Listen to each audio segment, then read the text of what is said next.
welcome back to another exciting episode of Short Film Saturday. I'm your host, Jonathan Moody. I'm here with... Presenza, otherwise known as the Moo Cow.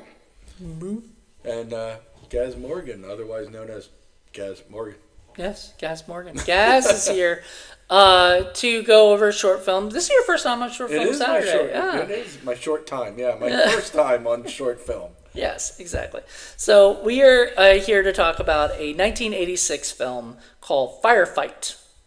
It was done by Sheldon Lettich, who went on to do Bloodsport. He wrote one of the Rambo movies. He did. He also did Lionheart and a bunch of Jean-Claude Van Damme movies. And I got to meet him when I was out in California, in LA when I first visited. He let me, because I'm a huge fan of Only the Strong, he let me interview him at his house. Oh, wow. And I... You used his bathroom. My favorite story is that I used his bathroom. Did you clog it? No, but that's good. But I came in there and I noticed a bunch of movie posters. You know, some Jean-Claude Van Damme, some other ones, right? And I said, that is so cool. I've never seen movie posters in a bathroom before, so I thought that was neat. And he goes, yeah, you know who doesn't like it? Jean-Claude Van Damme. Oh, because he's like, what are you trying to say about my movies? It's in the bathroom. Yeah. And I said, that's funny. That is funny. Sheldon is a really nice guy, and this is supposedly based on his experiences, but I think it's a fictionalized version of things, because as we noticed, there's things that we probably think is maybe just fictionalized for movie purposes. All our, battle experience. Yeah, I've never been in war and whatnot, so I don't know. But there are interesting things, like you pointed out, Paul, that in the beginning they look like, and maybe you did too, guys, but they look like they were happy during the war or whatever. They were all high-fiving each other. Well, you see that in other war movies as well. Yeah, so... There's camaraderie there. Yeah, they're all hanging out. I would imagine you have to have that or you lose your mind. Yeah. And it's hard to be a good Christian soldier. Yeah, you had to listen to that song, which I don't know if you like that song or not. Not really. No, but... That's some like Little House on the Prairie shit. I know, it was weird. This is the movie that actually, I believe, was the thing that helped him get Lionheart, because they were looking at another director for Lionheart, and then somebody said, what about Sheldon? I think Jean-Claude or somebody said, what about Sheldon, who was the writer, right? And they're like, well, has he made anything, or shot anything? And they showed him this, and this worked, for him to be able to go out. Wasn't the bad guy in Lionheart dressed just like that one Viet Cong guy? Had the black sleeveless T-shirt and black pants. There's a lot of shirtless people in this movie. There was a lot of shirtless people. I'm pretty sure they had shirts in Vietnam, but I literally know nothing. Yeah. Well, I don't know. Maybe David Coder likes this movie too. David Dakota? That would be funny. You don't know David Dakota, I do not. Oh, God. You're lucky. Oh, dear. We'd have to show you 90210 Shark Attack someday. All it is guys without their shirts getting attacked by. I'm sure there's a market. There is. Yeah, there is, and he found it. He found it. He was the one who started it all. That's it. He also did the Killer Eye, which I'm sure you've seen. Killer Eye. The only Killer I remember is the one from. The full Rastafari. No, that's it. Yeah. That's it. The Killer Eye. It was the big eye. I actually like that movie a lot. Yeah. What was that called? The Killer Eye. No, then that's not it. Oh, whatever. Anyway, so to go back to Firefight, it had Brian Thompson in it. Was fun. Very young Brian Thompson. In fact, Gary was like, wait a minute. Yeah, I know him. He's been in a ton of movies. He's always the bad guy, generally. That chiseled jaw. I'm not used to seeing people I recognize in movies with you guys. Yeah, especially short films and stuff. Like that was a little strange. Frank Dukes, who was the bassist for Bloodsport, he was the it was his story, I think. Which one was he in it? Yeah, he was in it. Which one was he? It said a name, but nobody ever said names, so I'm not sure. Gotcha. I'm sure he was credited as the first, so he might have been the first guy in it or whatever. Maybe he was the radio guy. Maybe he was pretty chiseled. Yeah, I don't know. It was kind of confusing. Yeah, I couldn't tell you any of the characters apart. You couldn't tell the characters apart. The big problem is, like, at one point the fight scenes got a little confusing. Like there was at one point where the Vietnam people came and started, fighting and everything. But like after a while, you're like, where are these people at? As opposed to like these people over here and stuff like that. That was a little confusing. I don't know where the friendlies were coming running down the hill all the time. Yeah, why did I was confused about that. And then I don't know where they were at the top of a hill. Where were the Viet Cong coming from? I guess the obviously side. Farther down the hill. Right. But there's no cover down there either, so.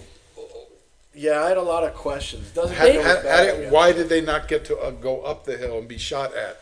Right, I don't know why the other ones were running down the hill. I guess they were running from I don't know. It was confusing. It was confusing. They did get to shoot at Camp Pendleton, so that's pretty cool. And they had some big, huge helicopters. Yeah, they just flew around in a circle. The one, it was great. It was like, he's coming, he's coming. Oh, there's a shot. Oh, goodbye. And he just takes right the hell pilot off. was just like, fuck it. Nope. Yeah, he takes off because he sees the people getting shot at or whatever. It's friendly fire. Which I guess makes sense because in the very beginning he says there were 9 helicopters that got shot down early. Right. So I guess they're skittish. Yeah, I'm skittish. sure that happened a lot. Sure. And then the dude tried to shoot, Brian Thompson tried to shoot at their own people, yeah. right? That was a little weird. I was like, but that doesn't surprise me. And the fact, you're in the heat of battle. Your friends are dying. You want them airlifted so they live. It's not landing. Yet again, you're constantly getting bombarded from the mysteriously showing up Viet Cong.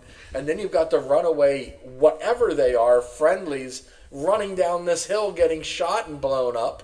So I get that. And you also see that in other war films where someone just finally is snapping.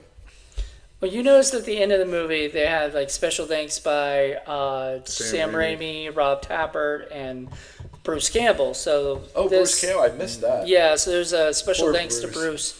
Well, he wasn't in it. None of them were in it or anything, but they were all friends with Sheldon back in that time. So Poor Bruce. From what I understand, and I could be wrong, so if I'm wrong, I'm wrong. But Josh Becker was one of the guys from Evil Dead stuff. He worked with them and everything. He moved out to L.A. and he shot he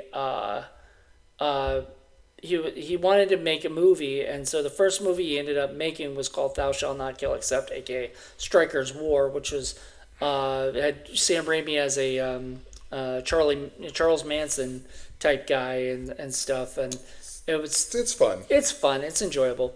We did it for Indie Film Cafe, and then but Sheldon was like one of the first people to help him write it, and then Josh Becker kind of made it a little bit more campy, a little bit more fun, and not so serious, because the one that they had was called Bloodbath. So they worked on that stuff, and then I think it helped Sheldon want to write and direct a movie of himself for himself. So he ended up doing this movie as a way to just get something done. Then he ended up writing for the other stuff that I told you about, like Rambo. I want to say it's Rambo 3. There's more Rambos than I remember. Yeah. So Rambo 3 or one of them. I never saw that. Yeah. Well, I enjoy the Rambo movies just for what they are, and stuff. So, anyway, he ended up doing that and then ended up doing all the other stuff. So I think he thanked Sam Raimi and them because they were part of his journey to begin with, to get him to want to go and make his own movies and stuff. And they went on their own separate ways. Like, Sam Raimi did his stuff, and Sheldon went on and did all the martial arts stuff with Jean-Claude Van Damme. So Double Impact and a ton of other movies with him. So good for him, continuing to do that. So I did enjoy watching this again, but the problem, I guess, I don't know what happened, but there was some problems with the transfer. It just kept skipping and stuff, and I don't know. I don't think that was in the movie itself. No, that was I think that was just in the. Yeah. Could have just been a bad file. Yeah, it was a bad file, like a corrupt file or something. But we got to see the whole thing. I think it was 20 minutes long. Yeah. Not bad. Not a bad. It was literally Academy Award worthy compared to what we've seen before today. We saw a really terrible movie that was worse, way worse than this one. This was more fun, and at least like once again, it had Brian Thompson. Yeah. It had special effects, gunshots, action. There's Actually, I haven't something. seen Brian Thompson in quite a while, though. I mean, Buffy was like the last thing I remember him being That's right. He was in Buffy. Oh my goodness. I forgot he was in that. Yeah, I forgot that he was in that too. I and because I didn't really like know him as that back when I was watching Buffy. I didn't know him as I didn't watch all the movies. So now I need to rewatch it just to see him in that. He's in like the first season though, right? That was like '97. I think he's been in stuff since then. You just haven't seen it.